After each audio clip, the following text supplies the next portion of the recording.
എന്റെ വാഴ്ച കേൾക്കാമെന്ന ചെറുപ്പക്കാരികളായ പെൺകുട്ടികളോട്, ഈ സമുദായത്തിന് നാണം കെടുത്തുന്ന യുവതലമുറയോട് പറയുകയാ, സഫാന എന്നൊരു 27-കാരി ഇന്ന് പിടിയിലായിട്ടുണ്ട് കൊച്ചിയിൽ. എന്തിനാണെന്നല്ലേ? ഒരു യുവാവിനെ സംഘം ചേർന്ന് മർദ്ദിച്ച കേസിൽ. എന്തിനായിരുന്നു മർദ്ദനമെന്ന് കൂടി പറയാം.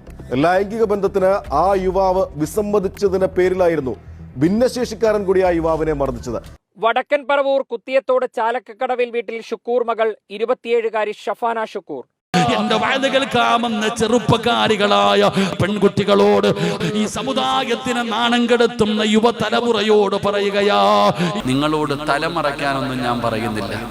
ഇന്നത്തെ പെൺകുട്ടികളോട് തലമറയ്ക്കാൻ പറയുന്നില്ല. വാക്കിയെങ്കിലും ഒന്ന് മറച്ചാൽ മതിയായിരുന്നു. അല്ലാഹു ഈമാൻ നൽകുമാറാകട്ടെ. തലമറയ്ക്കാനൊന്നും ഞാൻ പറയുന്നില്ല.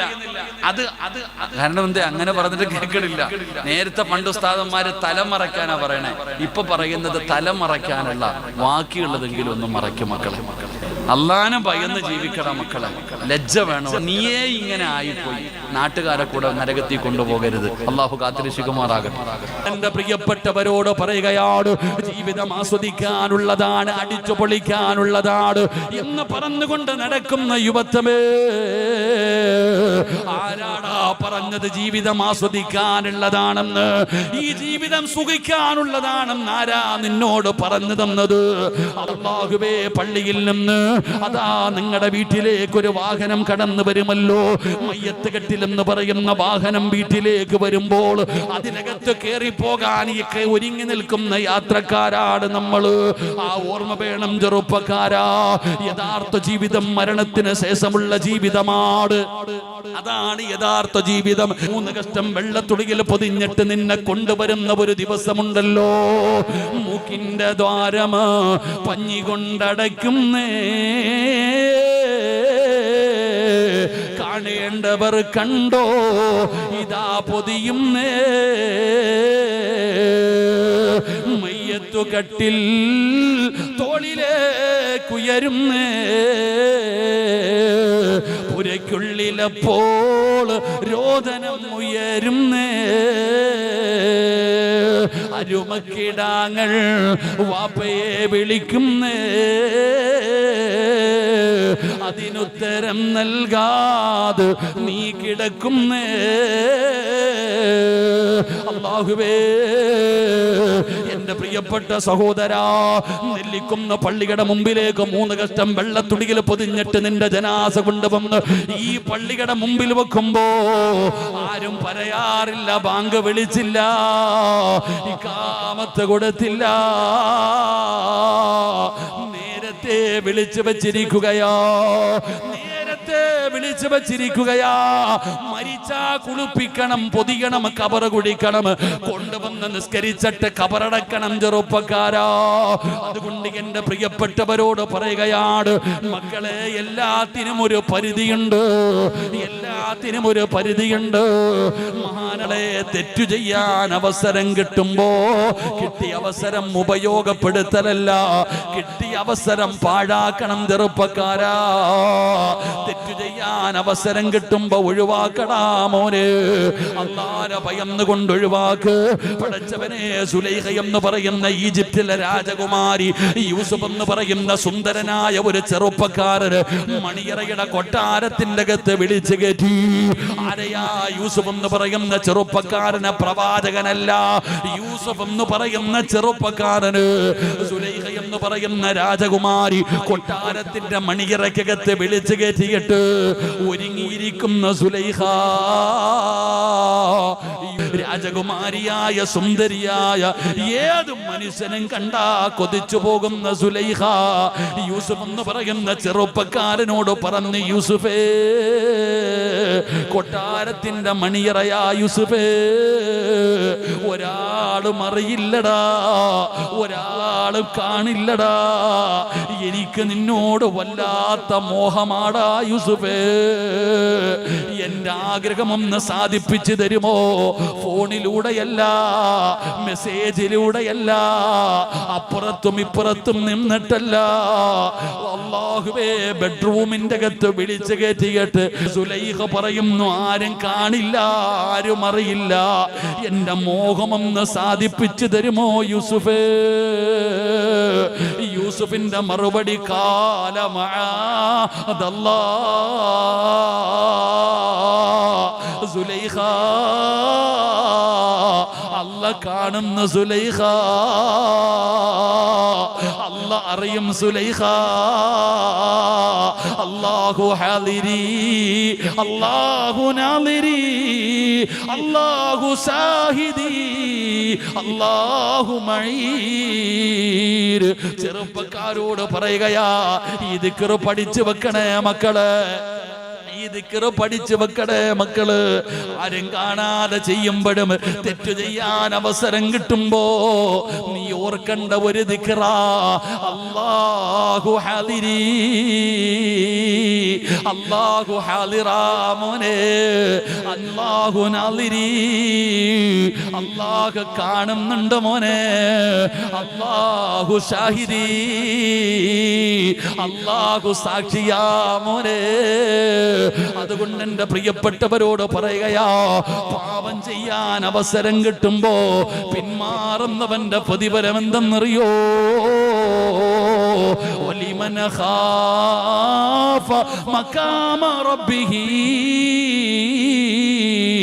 ജന്നതാ. 40 കൊല്ലം നിങ്ങളുടെ പള്ളിയിലെ ഇമാമായി നിന്ന ഉസ്താദ്, പടച്ചവനെ ഉസ്താദിന് സ്വർഗമുണ്ടോ? ഒരു സ്വർഗമേ ഉള്ളൂ. അല്ലാഹുവേ, ബാങ്ക് വിളിക്കുന്ന മുഅദ്ദിൻ 20 കൊല്ലമായല്ലോ, സ്വർഗം ഒന്നേ ഉള്ളൂ. ഖുർആൻ പഠിച്ച ഹാഫിളീങ്ങൾ 7 8 ഉണ്ടായിരുന്നല്ലോ, അവൻ ഒരു സ്വർഗമേ ഉള്ളൂ.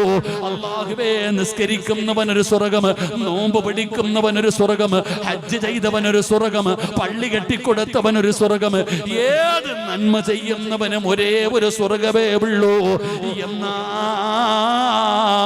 ഒരാൾക്ക് 2 സ്വർഗമാ, ഒരാൾക്ക് 2 സ്വർഗം അല്ലാഹു ഓഫർ ചെയ്യുകയാ. ഹജ്ജ് ചെയ്തവനല്ല, ഖുർആൻ പഠിച്ച ഹാഫിളിനല്ല, ശഹീദായ ശുഹദായിനല്ല, ആലിമീങ്ങൾക്കല്ല. ആർക്കാണെന്നറിയോ? വലിമൻ ഖാഫ മഖാമ റബ്ബിഹി ജന്നതാൻ. കൂടെ പഠിക്കുന്ന പെണ്ണ് ആരും കാണാതെ കയ്യിലൊന്ന് കേറി പിടിച്ചപ്പോ, എടുക്കടി പെണ്ണ്, ഈ വെച്ചിരിക്കുന്ന കൈയെടുക്കടി, ഇത് വ്യഭിചാരമാ. കൂടെ പഠിക്കുന്ന ചെറുപ്പക്കാരൻ ആരുമില്ലാത്ത സമയത്തൊന്ന് കേറി പിടിക്കുമ്പോ, എടാ ഇത് വ്യഭിചാരമാണടാ, നീ എനിക്ക് അന്യപുരുഷനാണടാ, ഇത് പാപമാണടാ, ഇത് വൻ പാപമാണടാ. നീ ചുമ്മാതെ നടക്കുമ്പോ കൂട്ടുകാര് പറയുന്നു ബിയറാടാ, കഞ്ചാവല്ല, MDM അല്ല, കള്ളല്ലടാ, ലഹരി കുറഞ്ഞതാണ്, ഇത് ബിയറാണടാ, ഒരു മുടക്കൊന്ന് കുടിക്കടാ, ആരും അറിയില്ലടാ, പറയണം മിന്നീ അഖാഫുല്ലാ, എനിക്കല്ലാനെ പേടിയാ, എനിക്കല്ലാനെ പേടിയാ എന്ന് പറഞ്ഞുകൊണ്ട് വലിച്ചെറിയുന്നവര് അല്ലാഹു തരുന്നത് 2 സ്വർഗമാ. അതുകൊണ്ട് ഉസ്മാൻ തങ്ങൾക്ക് അല്ലാഹനെ വല്ലാത്ത പേടിയാ, അല്ലാഹനെ വല്ലാത്ത ഭയമായിരുന്നു. എന്റെ പ്രിയപ്പെട്ടവരെ, ഉസ്മാൻ തങ്ങളുടെ 4ാമത്തെ പ്രത്യേകത എന്തെന്നറിയോ? അല്ലാഹുവേ ദിന്നുറൈന്.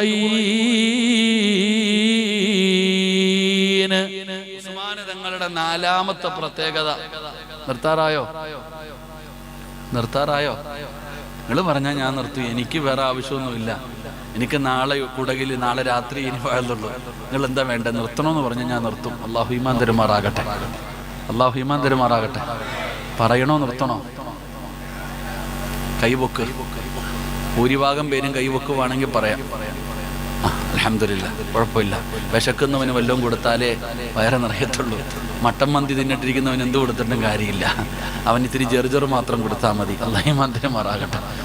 ഉസ്മാൻ റളിയല്ലാഹു തആല അൻഹുവിന്റെ 4ാമത്തെ പ്രത്യേകത, നബി തങ്ങളുടെ 2 പെൺമക്കളെ നബി തങ്ങൾ വിവാഹം കഴിച്ചു കൊടുത്തു. അള്ളാന്റെ റസൂൽ സല്ലല്ലാഹു ലോകത്ത് 1,24,000 പരം വരുന്ന പ്രവാചകന്മാര് വന്നിട്ടുണ്ട്. ഈ പ്രവാചകന്മാരുടെ 2 മക്കളെ വിവാഹം കഴിക്കാൻ ഭാഗ്യം കിട്ടിയ ഏക വ്യക്തി മഹാനായ ഉസ്മാൻ റളിയല്ലാഹു തആല 2 മക്കളെ കെട്ടിച്ചു കൊടുത്തു. നിങ്ങൾ ചിന്തിച്ചു നോക്കിയേ, നബിതങ്ങള് ഒരു മകളെ വിവാഹം കഴിച്ചു കൊടുത്തു. തന്റെ പൊന്നാര മകളെ അബൂജഹലിന്റെ മകനാ വിവാഹം കഴിച്ച റുഖിയായെ. അബൂജഹലിന്റെ മകനാണ് റുഖിയായെ വിവാഹം കഴിച്ചത്. നബി സല്ലല്ലാഹു അലൈഹി വസല്ലമ തങ്ങള് ദീനിന്റെ പ്രബോധനവുമായിട്ട് ഇറങ്ങിയപ്പോ സഹിക്കാൻ പറ്റാതെ പൊന്നുമോളെ തല്ലി, ഭർത്താവ് ഭാര്യയെ തല്ലി. തന്റെ റുഖിയ എന്ന് പറയുന്ന മകളെ തല്ലുന്നത് കണ്ടപ്പോ നബി തങ്ങൾക്ക് സഹിച്ചില്ല. അത്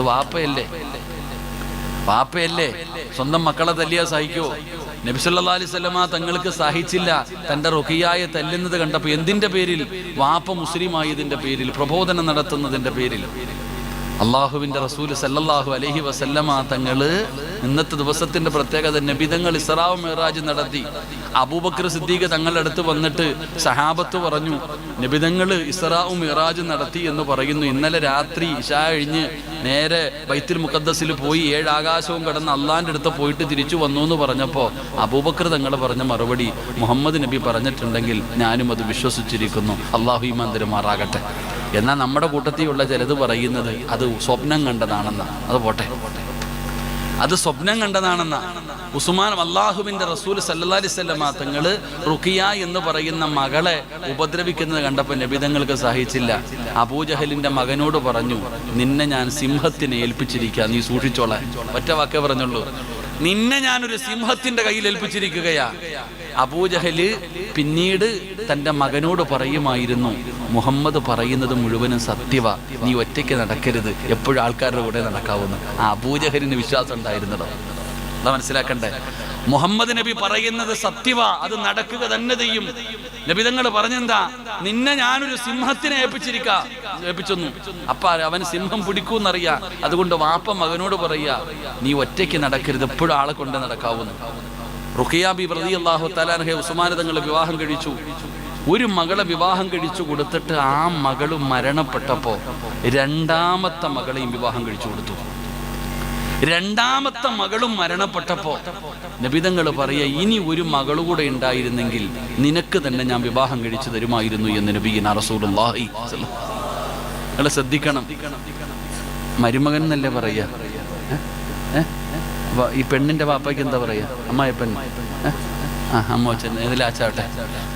എന്റെ പൊന്നാര ചങ്ങാതി, ഒരു വീട്ടിൽ നിന്ന് നിങ്ങളുടെ വൈഫിന്റെ വാപ്പ ഒരു പെണ്ണ് കെട്ടിച്ചു വന്നു. 2ാമത് ഒന്നിനെ കൂടെ നിനക്ക് കെട്ടിച്ചു തരണമെങ്കിൽ 100 വട്ടം ആലോചിക്കും. സുബ്ഹാനല്ലാഹ്. ഇവിടെ ഒരു മനുഷ്യൻ ഒരു മകളെ കെട്ടിച്ചു തന്നിട്ട് ആ മകള് മരണപ്പെട്ടിട്ട് 2ാമത്തെ മകളെ കെട്ടിച്ചു കൊടുക്കണമെങ്കിൽ 101 വട്ടം ആലോചിക്കും.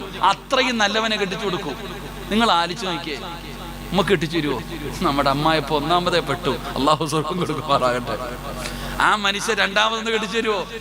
നോ, ഒരവസരം ഇല്ലടോ, കെട്ടിച്ചേരാൻ സാധ്യതയില്ല. കാരണം നമ്മുടെ സ്വഭാവം അത്ര നല്ലതാ. നബിതങ്ങൾ ഉസ്മാൻ തങ്ങൾക്ക് 2ാമത്തെ മകളെയും വിവാഹം കഴിച്ചു കൊടുത്തു. ഈ 2 മകളും മരിച്ചപ്പോ നബിതങ്ങൾ പറഞ്ഞു, ഇനി ഉണ്ടെങ്കിൽ ഒന്നിനെ കൂടെ ഞാൻ കൊടുക്കുമെന്ന്. നമ്മളാണെങ്കിൽ എന്ത് പറയും? പെണ്ണ് വാഴൂല്ല, ഒന്ന് പോയി, അതിന്റെ പുറകെ 2ഉം പോയി, പിന്നെ എണ്ണ കിട്ടത്തില്ല, ഓന് പെണ്ണ കിട്ടത്തില്ല. അത്രയും ക്വാളിറ്റി ആയിരുന്നു ഉസ്മാൻ റളിയല്ലാഹു തആല അൻഹുവിന്. അത്രയും ക്വാളിറ്റി. 2 പെൺമക്കളെ ഏൽപ്പിച്ചു കൊടുക്കണമെങ്കിൽ ആ പ്രവാചകൻ, ആ ഉസ്മാൻ തങ്ങളിൽ കണ്ട ക്വാളിറ്റി എന്താ? അത്രത്തോളം ജീവിതമായിരുന്നു ഉസ്മാൻ തങ്ങൾ. വല്ലാത്ത ഭയം, വല്ലാത്ത സ്വഭാവ ഗുണങ്ങൾ, ആര് കണ്ടാലും കൊതിച്ചു പോകുന്ന സ്വഭാവം. ഉസ്മാൻ റളിയല്ലാഹു തആല അൻഹുവിന്റെ ചരിത്രം നമ്മൾ വായിച്ചു നോക്ക്. ഇസ്ലാമിന്റെ 3ാമത്തെ ഖലീഫയാണ് ഉസ്മാൻ റളിയല്ലാഹു തആല അൻഹു. ഉസ്മാൻ തങ്ങൾ കൊന്നുകളഞ്ഞത് ആരാ? എന്റെ പ്രിയപ്പെട്ടവരെ, മുസ്ലിമീങ്ങളായിരുന്നു. അല്ലാഹു ഈമാൻ തരുമാറാകട്ടെ. നബി തങ്ങൾ പറഞ്ഞിരുന്നു, അത് നബിതങ്ങൾ പറഞ്ഞല്ലോ, നീ ഇത്തിരി പ്രയാസം അനുഭവിക്കും, പക്ഷേ നീ സ്വർഗ്ഗത്തിൽ പോകും. നബിതങ്ങൾ പറഞ്ഞു, നീ ഇത്തിരി പ്രയാസം അനുഭവിക്കും. എന്റെ പ്രിയപ്പെട്ടവരെ, നബിതങ്ങൾ ഓർമ്മപ്പെടുത്തി, നീ ഇത്തിരി പ്രയാസം അനുഭവിക്കും. എന്താ പ്രയാസം? എന്താ? ഉസ്മാൻ റളിയല്ലാഹു തആല ഖലീഫയായിരിക്കുന്നു. ഭരണം നടത്തിക്കൊണ്ടിരുന്നപ്പോ എന്റെ പ്രിയപ്പെട്ട സഹോദരങ്ങളെ, സ്വഹാബത്തിന്റെ ഇടയിൽ മുനാഫിക്കീങ്ങൾ ഇടഞ്ഞു കയറി. അവര് പ്രശ്നങ്ങൾ ഉണ്ടാക്കാൻ തുടങ്ങി. ഉസ്മാൻ കുടുംബക്കാർക്ക് മുഴുവൻ അധികാരം കൊടുക്കുന്നത്, ഉസ്മാൻ കുടുംബക്കാരെ മുഴുവനും തള്ളിക്കയറ്റുന്നു. ഇങ്ങനെ പറഞ്ഞുകൊണ്ട് ഫിത്നയും ഫസാദും ഉണ്ടാക്കി. അങ്ങനെ ജനങ്ങൾക്കിടയിൽ പ്രശ്നങ്ങൾ ഉണ്ടാക്കിയിട്ട് സ്വഹാബത്ത് മുഴുവനും ഹജ്ജിന് പോയ സമയത്ത് എന്റെ പ്രിയപ്പെട്ടവരെ അന്യരാജ്യത്ത് നിന്നും മുനാഫിക്കുകൾ നാട്ടിലേക്ക് കടന്നു വന്നു. മഹാനായ സയ്യിദുനാ ഉസ്മാൻ ഇബ്നു അഫ്ഫാൻ റളിയല്ലാഹു തആല അൻഹുവിന്റെ വീട് വളഞ്ഞു. ഭരണം നടത്താൻ വിടൂല, വീടിന് പുറത്തിറങ്ങാൻ വിടൂല, നിസ്കരിക്കാൻ വിടൂല, പള്ളിയിൽ പോകാൻ വിടൂല, ഒരു കാര്യത്തിനും വിടാതെ വീട് വളഞ്ഞു വെച്ചു ഉസ്മാൻ റളിയല്ലാഹു തആല അൻഹു. ചരിത്രം പഠിക്കുമ്പോൾ സങ്കടം വരുമടോ. മഹാനായ സയ്യിദുനാ ഉസ്മാൻ ഇബ്നു അഫ്ഫാൻ റളിയല്ലാഹു തആല അൻഹുവിന്റെ വീട് വളഞ്ഞു വെച്ചു. ആരും വീട്ടിലേക്ക് പോകാൻ വിടൂല, ഭക്ഷണം കൊണ്ടുവിടുക്കൂല, വെള്ളം വിടൂല, വീട്ടിൽ നിന്ന് പുറത്തിറങ്ങാനും സമ്മതിക്കൂല. സ്വഹാബത്ത് മുഴുവനും ഉസ്മാൻ റളിയല്ലാഹു തആല അൻഹുവിനോട് ചോദിച്ചു, ഈ അധികാരം അങ്ങ് വിട്ടൂടെ, ഇത് കളഞ്ഞൂടെ? നബിതങ്ങൾ ഓർമ്മപ്പെടുത്തിയായിരുന്നു, ഉസ്മാൻ ഒരിക്കലും നീ വിട്ടുകൊടുക്കരുത്. ചരിത്രം പഠിച്ചു നോക്ക് എന്റെ പ്രിയപ്പെട്ടവർ. ഉസ്മാൻ റളിയല്ലാഹു തആല അൻഹുവിനെ വെള്ളിയാഴ്ച നിസ്കരിക്കാൻ പോലും വിട്ടില്ലടോ. ഉസ്മാൻ റളിയല്ലാഹു തആല അൻഹുവിനെ നിസ്കരിക്കാൻ പോലും പള്ളിയിൽ വിട്ടില്ല. വീട് വളഞ്ഞിട്ടിരിക്കുന്നു, പട്ടിണിയാ. ഉസ്മാൻ റളിയല്ലാഹു തആല അൻഹു പട്ടിണി നോമ്പ് പിടിച്ചടോ. ഒരു ദിവസം രാവിലെ കഴിക്കാനൊന്നുമില്ല. ആരും തൻ്റെ ഭാര്യ മാത്രമേ ഉള്ളൂ വീടിൻ്റെ അകത്ത്. ഒരു ദിവസം രാവിലെ കഴിക്കാനൊന്നുമില്ലാതെ പട്ടിണി നോമ്പ് പിടിച്ചു. വൈകുന്നേരം പച്ചവെള്ളം കുടിച്ചിട്ട് നോമ്പ് മുറിച്ചു. രണ്ടാമത്തെ ദിവസവും ഈത്തപ്പഴവും വെള്ളവും കുടിച്ച് നോമ്പ് പിടിക്കാൻ തുടങ്ങി. വൈകുന്നേരമായപ്പോൾ പച്ചവെള്ളമല്ലാതെ ഒന്നുമില്ലടോ. 2 ദിവസം അങ്ങനെ നോമ്പ്. ബുധനാഴ്ച, വ്യാഴാഴ്ച എന്റെ പ്രിയപ്പെട്ട ഉസ്മാൻ റളിയല്ലാഹു തആല പട്ടിണി നോമ്പ. കഴിക്കാനൊന്നുമില്ല, കുടിക്കാനൊന്നുമില്ല. എന്റെ പ്രിയപ്പെട്ട സഹോദരങ്ങളെ, ഉസ്മാൻ ഇബ്നു അഫ്ഫാൻ റളിയല്ലാഹു തആല അൻഹു, എന്റെ പ്രിയപ്പെട്ട സഹോദരങ്ങളെ, ഉസ്മാൻ തങ്ങളുടെ ചരിത്രം എടുത്ത് വായിച്ചു നോക്ക്. 3-ാമത്തെ ദിവസം പട്ടിണി നോമ്പ് പിടിച്ചു ഉസ്മാൻ തങ്ങൾ. എന്നിട്ട് തന്റെ ഭാര്യയോട് പറഞ്ഞു, എനിക്കൊരു പൈജാമ കൊണ്ടുവരാൻ. ഉസ്മാൻ റളിയല്ലാഹു തആല അൻഹു പറഞ്ഞു, എനിക്കൊരു പൈജാമ വേണം, ഒരു പൈജാമ വേണം, പാൻറ് വേണമെന്ന്. ഉസ്മാൻ റളിയല്ലാഹു തആല അങ്ങനെ ധരിക്കാറില്ല. അന്ന് ആദ്യമായിട്ട് ഉസ്മാൻ റളിയല്ലാഹു തആല പൈജാമ, പാൻറ് ധരിച്ചു. നല്ല മുറുക്ക കെട്ടി, നല്ലതുപോലെ ഒരുങ്ങി. എന്തിനെന്നറിയോ? തന്റെ പ്രിയപ്പെട്ട ഭാര്യ ഇരുന്ന് കരയുകയാണ്. ഉസ്മാൻ റളിയല്ലാഹു തആല അൻഹുവിന്റെ മുമ്പിൽ ഇരുന്ന് കരയുകയാണ്. നായില എന്ന് പറയുന്ന ഭാര്യ ഇരുന്ന് കരയുകയാ. എന്തിനാ നായില നീ കരയുന്നത്? ഉസ്മാൻ തങ്ങളുടെ ഭാര്യ പറയുകയാണ്, 2 ദിവസമായി ഭക്ഷണം കഴിച്ചിട്ട് രാവിലെയുമില്ല വൈകിട്ടുമില്ല, പട്ടിണി നോമ്പാണ്. 3-ാമത്തെ ദിവസവും എന്തൊരവസ്ഥയാ അല്ലാഹ്. നായില ബീവിയോട് ഉസ്മാൻ തങ്ങളെ ചിരിച്ചുകൊണ്ട് പറഞ്ഞു, നായില, എന്റെ പ്രയാസമൊക്കെ മാറാൻ പോവുകയാണ് നായില. ഇന്നത്തോടെ എന്റെ പ്രയാസം മാറും, ഇന്നത്തോടെ എന്റെ പ്രയാസം മാറും. 3 ദിവസം പട്ടിണി നോമ്പാ. 3-ാമത്തെ ദിവസവും പട്ടിണി നോമ്പാ. അന്ന് വെളുപ്പാങ്കാലമായപ്പോ മഹാനായ ആദരവായ പ്രവാചകൻ നബി മുഹമ്മദ് മുസ്തഫ സല്ലല്ലാഹു അലൈഹി വസല്ലമ തങ്ങള് ഉസ്മാൻ റളിയല്ലാഹു തആല അൻഹു പട്ടിണി കിടന്ന് തളർന്നു കിടക്കുമ്പോ നബി തങ്ങൾ ഉസ്മാൻ തങ്ങളുടെ വായിൽ വെള്ളം കൊണ്ടുവന്നൊഴിച്ചു കൊടുത്തു. നബി തങ്ങൾ വെള്ളം കൊണ്ടുവന്നൊഴിച്ചു കൊടുത്തു. എന്നിട്ട് പറഞ്ഞു, ഉസ്മാനേ, ഈ പിടിച്ച നോമ്പ് മുറിക്കുന്നത് നമ്മൾ 4 പേരൊരുമിച്ചാ. നബിതങ്ങൾ പറയുകയാ, ഈ പിടിച്ച നോമ്പ് മുറിക്കുന്നത് നമ്മൾ 4 പേരൊരുമിച്ചാ. ആരാ നബിതങ്ങള്? അബൂബക്കർ തങ്ങള്, ഉമർ തങ്ങള്, ഉസ്മാൻ തങ്ങള്. ഈ പിടിച്ച നോമ്പ് മുറിക്കുന്നത് നമ്മൾ 4 പേര് ഒരുമിച്ചാ. അതിനർത്ഥം മഗ്രിബിന് മുമ്പ് മരണപ്പെടുമെന്ന് നബിതങ്ങൾ പറഞ്ഞു കൊടുത്തു. ഉസ്മാൻ തങ്ങൾ ഒരുങ്ങുകയാണ്. എന്തിനാണ് ഒരുങ്ങുന്നതെന്നറിയോ? എന്തിനാ പൈജാമ ധരിച്ചതെന്നറിയോ? ഉസ്മാൻ തങ്ങൾക്കറിയാം, ഒരല്പനേരം കഴിഞ്ഞ വീടിന്റെ പുറത്തു നിൽക്കുന്ന ശത്രുക്കള് വീടിന്റെ അകത്ത് ഇരച്ചു കയറിയിട്ട് ഉസ്മാൻ തങ്ങളെ വെട്ടി നുറുക്കുമെന്നറിയാ, ഉസ്മാൻ തങ്ങളെ കൊല്ലുമെന്നറിയാ, അവര് തന്നെ മയ്യത്ത് വൃത്തികേടാക്കുമെന്നറിയാ. അതുകൊണ്ടും മരിച്ചു കിടക്കുന്ന സമയത്ത് പോലും തന്റെ ഔറത്ത് വെളിവാകാതിരിക്കാൻ അവര് വളരെ ക്രൂരമായ രീതിയിൽ ഉസ്മാൻ തങ്ങളെ കൊല്ലുമെന്ന് ഉസ്മാൻ തങ്ങൾക്കറിയാ. നബി തങ്ങൾ വന്ന് പറഞ്ഞാട്ടാ പോയത്, ഉസ്മാനെ, നോമ്പ് മുറിക്കുന്നത് എന്റെ കൂടെയാണ്, നീ എന്റെ കൂടെയാണ് നോമ്പ് മുറിക്കുന്നത്. നബി തങ്ങൾ വന്ന് വിരുന്ന് വിളിച്ചിട്ട് പോയതാ. ഉസ്മാൻ തങ്ങൾക്കറിയാ, ഇവര് വളരെ ക്രൂരമായ രീതിയിൽ കൊന്നു കളയുമെന്ന്. ആ കൊന്നു മരിച്ചു കിടക്കുന്ന സമയത്ത് പോലും വേറെ എന്തെങ്കിലും വസ്ത്രമാണെങ്കിൽ ഔറത്ത് തുറന്നു കിടക്കുമല്ലോ. എല്ലാരും തന്റെ ഔറത്ത് കാണുമല്ലോ, അതുകൊണ്ട് കാണാതിരിക്കാനാ പൈജാമ ധരിക്കുന്നത്. പഠിക്കണേ ചെറുപ്പക്കാരാ. ഉസ്മാൻ റളിയല്ലാഹു തആല അൻഹു നിസ്കാര പായ്ക്കകത്തിരുന്നു നിസ്കരിച്ചിട്ടിരുന്നു ഖുർആൻ ഊതുകയാണ്. തന്റെ വീടിന്റെ അകത്തിരുന്ന് ഖുർആൻ ഊതിക്കൊണ്ടിരിക്കുമ്പോ പെട്ടെന്ന് ശത്രുക്കൾ വീടിന്റെ അകത്തേക്ക് ഇരച്ചു കയറി വാതില് തീയിട്ട് നശിപ്പിച്ചു. അവര് വീടിന്റെ അകത്തേക്ക് ഇരച്ചു കയറി ഉസ്മാൻ റളിയല്ലാഹു തആല അൻഹുവിനെ വാളുകൊണ്ട് വെട്ടുമ്പോ ഉസ്മാൻ റളിയല്ലാഹു തആല അൻഹുവിനെ കണ്ണിന്റെ മുമ്പിലിട്ട് വെട്ടി നുറുക്കുമ്പോ നായില എന്ന് പറയുന്ന ഭാര്യ കടന്ന് നിലവിളിക്കുകയാ. നായില എന്ന് പറയുന്ന പ്രിയപ്പെട്ട ഭാര്യ തന്റെ ഭർത്താവിനെ കണ്ണിന്റെ മുമ്പിലിട്ട് വെട്ടിക്കൊല്ലുന്നത് കണ്ടപ്പോ ഒരു പെണ്ണാണല്ലോ നായില ബീബി കിടന്ന് നിലവിളിക്കുകയാണ്. ഉസ്മാൻ തങ്ങൾ മരണത്തിന്റെ വേളയിൽ വെട്ടുകൊണ്ടിട്ട് മരിക്കാൻ സമയമാകുമ്പോ തന്റെ ഭാര്യ കിടന്ന് നിലവിളിക്കുന്നത് കണ്ടപ്പോ ഉസ്മാൻ തങ്ങൾ പറഞ്ഞ മറുപടി എന്തെന്നറിയോ? ഈ മക്കാമിന്റെ മുമ്പിൽ ഒരുമിച്ച് കൂടിയ ഭർത്താക്കന്മാരോട് പറയുകയാ, ഞാനൊരു ഭർത്താവാ, നിങ്ങളും ഭർത്താക്കന്മാരാ. ഉസ്മാൻ റളിയല്ലാഹു തആല അൻഹു വെട്ടുകൊണ്ടിട്ട് ഇരിക്കുമ്പോ തന്റെ ഭാര്യ കിടന്ന് നിലവിളിക്കുന്നത് കണ്ടപ്പോ ഉസ്മാൻ തങ്ങൾ കരയുന്നുണ്ട്. നിലവിളിക്കുന്ന ഭാര്യയോട് പറഞ്ഞു, നായില, എന്റെ കാര്യം വിട്ടേക്ക് നായില, എന്റെ കാര്യം വിട്ടേക്ക്. എന്നെ ഇവര് കൊന്നുകളയുകയോ എന്തു ചെയ്യുകയോ എനിക്ക് പ്രശ്നമില്ല നായില. എന്റെ പ്രശ്നം എന്താണെന്നറിയോ? ഞാൻ കരയുന്നത് എന്തിനാണെന്നറിയോ? നായില, നിന്റെ തലയിലിട്ടിരിക്കുന്ന തുണി പുറകിലോട്ട് മാറിയിരിക്കുന്നു നായില. ഭാര്യ ചാടി എഴുന്നേറ്റപ്പോ തലയിലിട്ടിരുന്ന തുണിയൊന്ന് പുറകോട്ട് മാറി. തന്റെ ഭർത്താവിനെ കണ്ണിന്റെ മുമ്പിലിട്ട് വെട്ടി നുറുക്കുമ്പോ നിലവിളിച്ചുകൊണ്ട് ചാടി എഴുന്നേറ്റപ്പോ നായില ബീവിയുടെ തലയിലിട്ടിരുന്ന തുണിയൊന്ന് പുറകിലേക്ക് മാറി. ഒരൽപ്പം മുടി ഇങ്ങനെ പുറത്ത് കാണുന്നു. ഉസ്മാൻ റളിയല്ലാഹു തആല അൻഹു കരഞ്ഞുകൊണ്ട് പറഞ്ഞു, നായില, എന്നെ വിട്ടേക്ക് നായില, എന്നെ വിട്ടേക്ക് നായില. എനിക്ക് നിന്റെ കാര്യത്തിലാ പേടി നായില. മരിക്കുന്നതിലല്ല പേടി, ഇവരെന്നെ കൊല്ലുന്നതിൽ എനിക്ക് സങ്കടമില്ല. എനിക്ക് പേടി എന്തെന്നറിയോ? അന്യപുരുഷന്മാര് നിന്റെ ഔറത്ത് കാണുന്നു നായില. നിന്റെ തലമുടി അന്യപുരുഷന്മാര് കാണുന്നു നായില. എനിക്ക് അല്ലാഹുവിന്റെ മുമ്പിൽ പറയാൻ പേടിയാനായില്ല.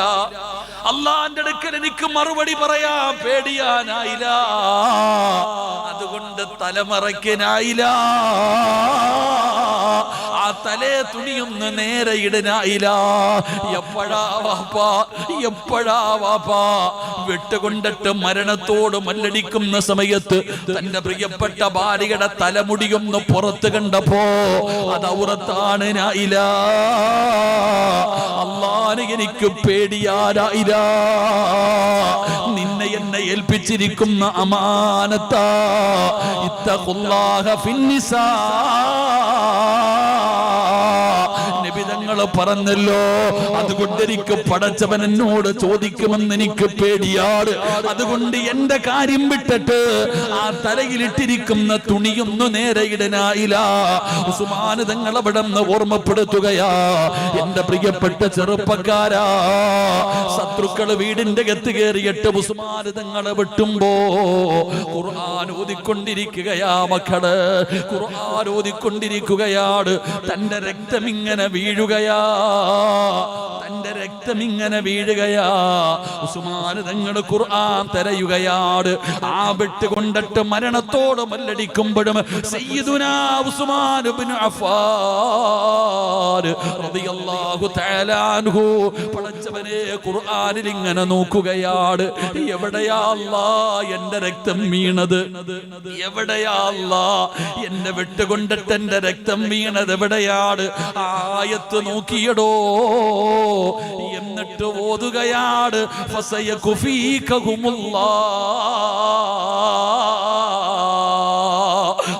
ആയത്താണ്. ആയത്തിന്റെ മുകളിലാണ് തന്റെ രക്തം വീണത്. ഉസ്മാൻ തങ്ങൾ ഓതിയടാ ചെറുപ്പക്കാരാ. പുഞ്ചിരിക്കുന്ന മുഖത്തോടെ അല്ലാഹുവിന്റെ ഖുർആൻ ഇങ്ങനെ നെഞ്ചിലേക്ക് ചേർത്ത് പിടിച്ചു. മഹാനായ സയ്യിദുനാ ഉസ്മാൻ ഇബ്നു അഫ്ഫാൻ റളിയല്ലാഹു തആല അൻഹു 83ാമത്തെ വയസ്സിൽ ലോകത്തോട് വിട പറയുകയാണ്. അല്ലാഹുവേ, മയ്യത്ത് പോലും പടച്ചവരെ ആരും കാണാതെ കൊണ്ടുപോയി കബറടക്കിയടാ ചെറുപ്പക്കാരാ. രാത്രിയിലാണ് ഉസ്മാൻ തങ്ങളുടെ ജനാസ കൊണ്ടുപോയി കബറടക്കിയത്. കാരണം ശത്രുക്കൾക്ക് അത്രയും ദേഷ്യമായിരുന്നു, അവര് നശിപ്പിച്ച് കളയുമായിരുന്നു. അതുകൊണ്ട് ജന്നത്തുൽ ബഖീയുടെ പുറത്താണ് കൊണ്ടുപോയി കബറടക്കിയത്. ജന്നത്തുൽ ബഖീയുടെ വെളിയിലാണ് കബറടക്കിയത്. പിന്നെ എങ്ങനെയാ ഉസ്മാൻ തങ്ങളെ ജന്നത്തുൽ ബഖീയുടെ മധ്യഭാഗത്ത് വന്നതെന്നറിയോ? പഠിക്കണം ചെറുപ്പക്കാരാ, ആ സ്വഹാബികളുടെ ചരിത്രം പഠിക്കണം. അതാണ് ഞാൻ പറഞ്ഞത്, കരയാതെ വായിച്ചു തീർക്കാൻ കഴിയില്ല. അതുകൊണ്ട് എന്റെ പ്രിയപ്പെട്ടവർ പഠിക്കേണ്ട ഒന്നാമത്തെ കാര്യം എന്താ? ലജ്ജ വേണം മുസ്ലിമേ, ലജ്ജ വേണം മുസ്ലിമേ. സദഖ കൊടുക്കാനുള്ള മനസ്സ് വേണം മുസ്ലിമേ. അല്ലാഹുവിനെ ഭയന്ന് ജീവിക്കണേ മുസ്ലിമേ. തന്റെ കുടുംബ ജീവിതം നല്ലതാകണം. തന്റെ ഭാര്യയും മക്കളും തെറ്റ് ചെയ്യുന്നത് കണ്ടാൽ അത് തിരുത്തി കൊടുക്കുന്ന മനുഷ്യനാകണം. അല്ലാഹുവേ, ഉസ്മാൻ തങ്ങളുടെ ബർക്കത്ത് കൊണ്ട് ഈ മജ്ലിസ് നീ സ്വീകരിക്കണേ അല്ലാ. ഈ ലോകത്ത് നിന്ന് യാത്ര പറയുമ്പോ ഈമാനുള്ള മരണം നൽകണേ അല്ലാ. പടച്ചവനെ, റജബ് 27 നോമ്പ് പിടിച്ചിട്ട് ഈ 12 മണി കഴിഞ്ഞിട്ടും എന്റെ പ്രിയപ്പെട്ട ഉപ്പമാര് ഉമ്മമാര് മഗ്രിബ് മുതൽ വന്നിരിക്കുന്നവരാ പടച്ചവര്. പലരും പ്രഷറും ഷുഗറും കൊളസ്ട്രോളും രോഗികളാണ് തമ്പുരാര്. അല്ലാഹുവേ, ഗുളിക കഴിക്കുന്നവരുണ്ട് തമ്പുരാര്, നേരത്തെ ഉറങ്ങുന്നവരുണ്ട് തമ്പുരാര്. എല്ലാം കളഞ്ഞുകൊണ്ട് നീ ആദരിച്ച, നീ ബഹുമാനിച്ച ഈ വലിയന്റെ ഉറൂസിന്റെ സമാപന മജ്ലിസിൽ ഇവരൊരുമിച്ച് കൂടിയത് പടച്ചവര് ഇന്നത്തെ ദുആ പ്രതീക്ഷിച്ചാട് റബ്ബേ. കൈവിടല്ലേ അല്ലാ, കൈവിടല്ലേ അല്ലാ. അല്ലാഹുവേ, നിന്റെ മഹാന്മാരെ സ്നേഹിക്കുന്നവരാക്കണേ അല്ലാ, ആദരിക്കുന്നവരാക്കണേ അല്ലാ. ഈ മഹാന്റെ ഗുരുത്വവും പൊരുത്തവും ഞങ്ങൾക്ക് നൽകണേ അല്ലാ. ഞങ്ങൾ അറിവില്ലാത്തവരാ അല്ലാ. എന്തെങ്കിലും പിഴവ് വന്നു പോയിട്ടുണ്ടെങ്കിൽ, ഈ മഹാന്മാരോട് കാണിക്കുന്നതിൽ എന്തെങ്കിലും അനാദരവ് വന്നു പോയിട്ടുണ്ടെങ്കിൽ ഞങ്ങൾക്ക് പുറത്തു തരണേ അല്ലാ. ഞങ്ങളുടെ ആഖിബത്ത് മോശമാക്കല്ലേ അല്ലാ. അല്ലാഹുവിന്റെ ഔലിയാക്കന്മാരാണ്. അവരോട് നമ്മൾ പാവപ്പെട്ടവരെ നമുക്കറിവില്ല.